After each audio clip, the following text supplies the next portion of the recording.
Eleonora. Autor Edgar Allan Poe. Venho de uma raça notória por sua imaginação vigorosa e ardente temperamento passional. Muitos já me tomaram por louco, mas a questão permanece sem resposta. Se a loucura representa ou não uma inteligência superior. Se muito do que é glorioso, se tudo que é profundo, não advém de uma doença do pensamento, de temperamentos mentais exaltados em detrimento do intelecto comum. Àqueles que sonham de dia, é dado a conhecer muito do que escapa aos que sonham apenas à noite. Em suas visões cinzentas, obtêm vislumbres da eternidade e, despertando, vibram ao descobrir que estiveram no limiar de um grande segredo. Aos poucos, aprendem algo da sabedoria, o que é bom, e mais do mero conhecimento, o que é ruim. Penetram, contudo, sem leme e sem bússola, no vasto oceano de luz inefável e, como nas aventuras do geógrafo núbio, rumaram para o mar da escuridão para que pudesse ser explorado. Digamos então que sou louco. Admito, pelo menos, que existem duas condições distintas de minha existência mental: a do raciocínio lúcido, incontestável, relativa à lembrança dos acontecimentos que formam a primeira época de minha vida, e a da sombra e da dúvida, correspondente ao meu presente e às recordações do que compõe a segunda grande era de minha existência. Assim, acreditem em meu relato sobre o primeiro período, sobre o que posso vir a contar a respeito do período posterior. Deem o crédito que os convir ou duvidem de tudo. Ou, se não puderem duvidar, faça como Édipo diante do enigma. Ela, a quem amei na juventude e cujas recordações agora escrevo de maneira calma e distinta, era a filha única da única irmã de minha mãe, há muito falecida. Eleonora era o nome de minha prima. Sempre estivemos juntos, sob um sol tropical, no vale da relva multicor. Nenhum pássaro errante jamais penetrou esse vale. Encontrava-se elevado e protegido entre uma cadeia de portentosas colinas que, ao redor, impediam que a luz do sol penetrasse em seus mais doces e recônditos recantos. Nenhum caminho em sua vizinhança era percorrido e, para alcançar nossa feliz morada, era preciso desbastar com força a folhagem de milhares de árvores e esmagar as glórias de inúmeras flores olentes. Assim, vivíamos sós, desconhecendo o mundo fora do vale, eu, minha prima e sua mãe. Das regiões obscuras além das montanhas, na extremidade mais alta de nossos protegidos domínios, corria um rio estreito e profundo, cujo brilho só não era maior do que os olhos de Eleonora. Ondulando furtivo em enredados meandros, desembocava em uma garganta obscurecida, entre colinas ainda mais sombrias do que as que lhe davam origem. Nós o chamávamos de Rio Celente, pois parecia fluir em silêncio. Nenhum murmúrio brotava de seu leito e corria tão manso que as pedrinhas brancas como pérolas que adorávamos contemplar, alojadas em suas profundezas, jamais se moviam, para sempre luzidias e gloriosas. À margem do rio e dos diversos riachos deslumbrantes que deslizavam oblíquos para o seu canal, assim como os espaços que se estendiam das margens até suas entranhas, alcançando o leito de pedrinhas no fundo. Tais locais, assim como a superfície do vale, do rio e as montanhas que o circundavam, eram recobertos por uma relva verde macia, espessa, curta e de simetria perfeita, com perfume de baunilha, salpicada em toda a extensão com botões de ouro amarelos, margaridas brancas, violetas púrpuras e abróteas vermelhas.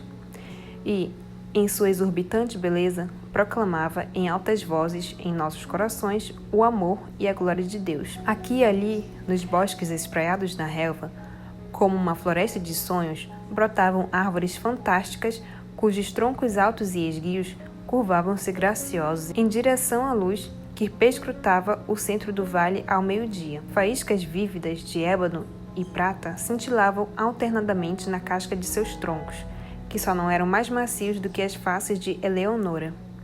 Assim, não fossem as enormes folhas que espalhavam as copas em ilhas compridas e trêmulas, flertando com os zéfiros, as árvores poderiam ser tomadas por serpentes gigantes da Síria, prestando homenagem ao soberano sol. Durante 15 anos, vagamos de mãos dadas por esse vale, Eleonora e eu, até que o amor entrou em nossos corações. Certa tarde, ao fim do terceiro lustro de sua vida, e no quarto da minha, nós nos sentamos, cerrados em um abraço, sob as árvores que pareciam serpentes, fitando nas águas do rio Selente o reflexo de nossas imagens. Não pronunciamos uma palavra sequer até o fim daquele doce dia e, mesmo no dia seguinte, nossas palavras soaram trêmulas e escassas. Removeramos o deus Eros daquela vaga e sentíamos que ele acendera em nosso âmago as almas ardentes de nossos antepassados. Os ardores que haviam por séculos, distinguindo nossa raça, acudiram em profusão com todas as fantasias pelas quais tornaram-se igualmente notórios e, juntos, sopraram um êxtase delirante sobre o vale da relva multicor. Uma mudança recaiu sobre todas as coisas. Flores estranhas e brilhantes, em forma de estrelas, reluziam em árvores até então sem flores. O gramado se tornou mais verde e quando, uma por uma, as margaridas brancas encolheram, floriram em seu lugar dezenas e dezenas de abróteas vermelhas. A vida brotava em nossos caminhos. Os flamingos até então jamais vistos, na companhia de aves fulgurantes, exibiam sua plumagem carmim diante de nossos olhos.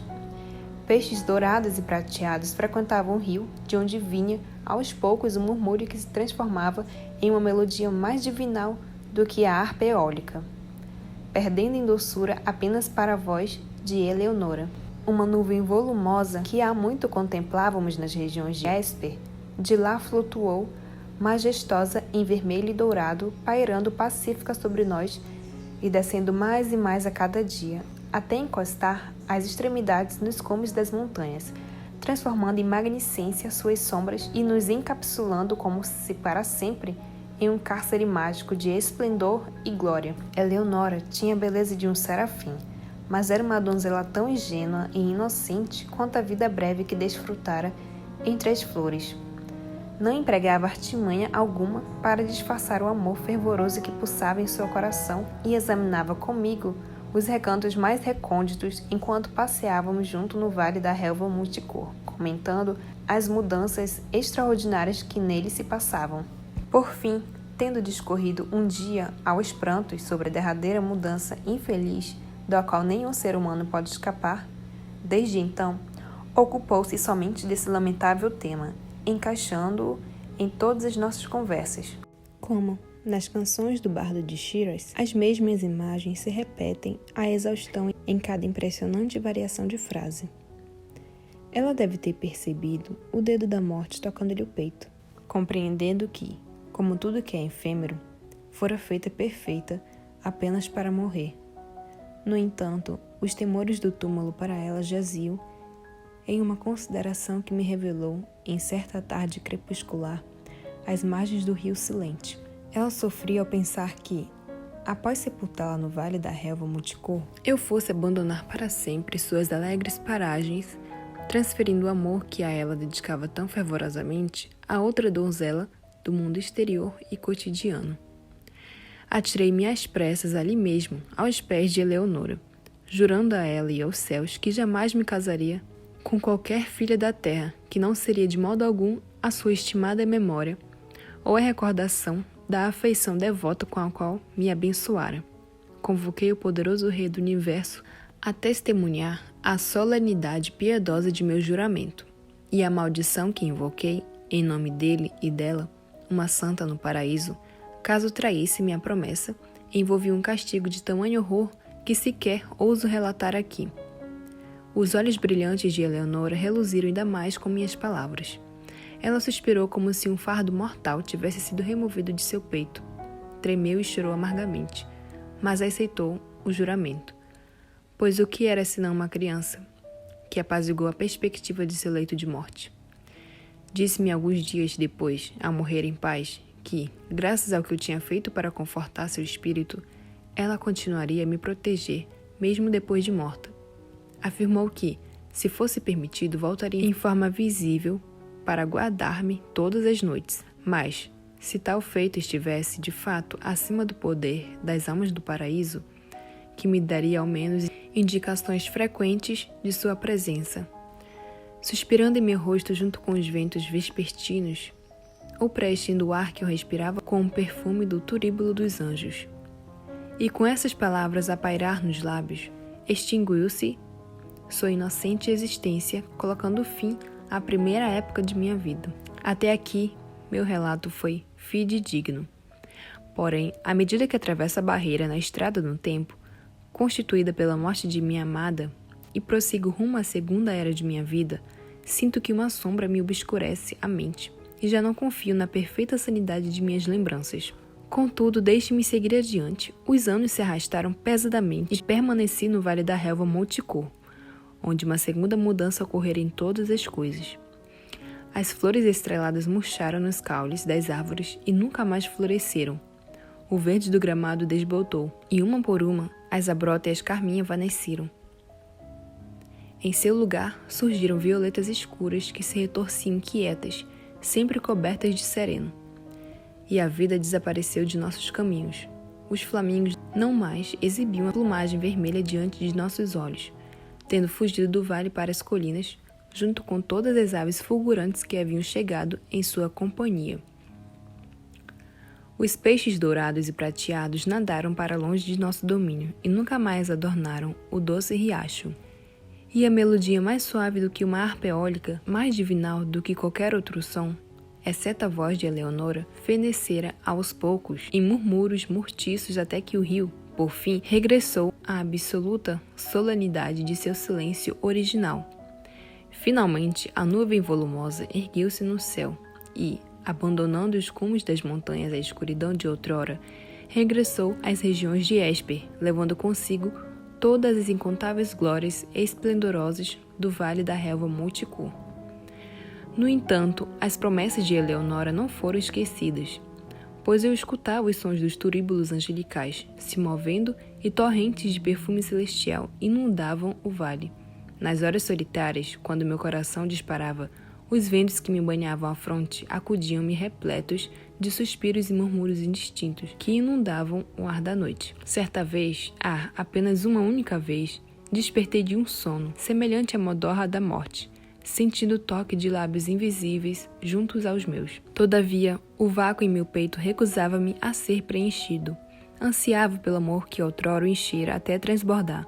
Por fim, o vale me trazia dor por causa das lembranças de Eleonora, e acabei por deixá-lo para sempre, indo em busca das vaidades e turbulentos triunfos mundanos. Vi-me em uma cidade estranha, onde todas as coisas serviam para apagar da memória os doces sonhos que eu nutrira por tanto tempo no Vale da Relva Multicor. Uma corte majestosa, com pompa e riqueza, o som estridente das armas e a beleza radiante das mulheres atordoaram e inebriaram meu cérebro. Entretanto, minha alma permanecia fiel ao juramento, e ainda recebi os indícios da presença de Eleonora, nas horas silenciosas da noite. De repente, as manifestações cessaram. O mundo escureceu diante de meus olhos e fiquei perplexo perante os pensamentos que me consumiam. As terríveis tentações que perturbavam, pois, vinda de uma terra distante e desconhecida para a alegre corte do rei a quem eu servia, surgiu uma donzela cuja beleza levou meu coração infiel a capitular de imediato. Diante dela me prostrei, sem protesto, na adoração mais ardente e abjeta. O que de fato seria a paixão dedicada à jovem menina do vale comparada ao fervor, ao delírio, ao êxtase da adoração que me fazia verter a alma inteira em lágrimas, jogada aos pés da etérea Ermengarde. Ermengarde, radiante serafim! E assim não me sobrava mais espaço para outra. Ermengarde, anjo divinal! E, fitando as profundezas de seus olhos, só pensava neles e nela. Casei-me. Não temia a maldição que invocara, e tampouco fui acometido por sua amargura. E uma vez, apenas uma vez, no silêncio da noite, ouvi pela treliça da janela os suaves suspiros que haviam me abandonado, e em seguida, uma voz familiar e doce me disse: durma em paz, pois o espírito do amor reinou. E, abrigando em seu apaixonado coração, esta que se chama Ermengarde está absolvido, por razões que lhe serão reveladas no céu, das promessas feitas a Eleonora. Se você gostou do vídeo, deixe um like e se inscreva no meu canal. Até mais!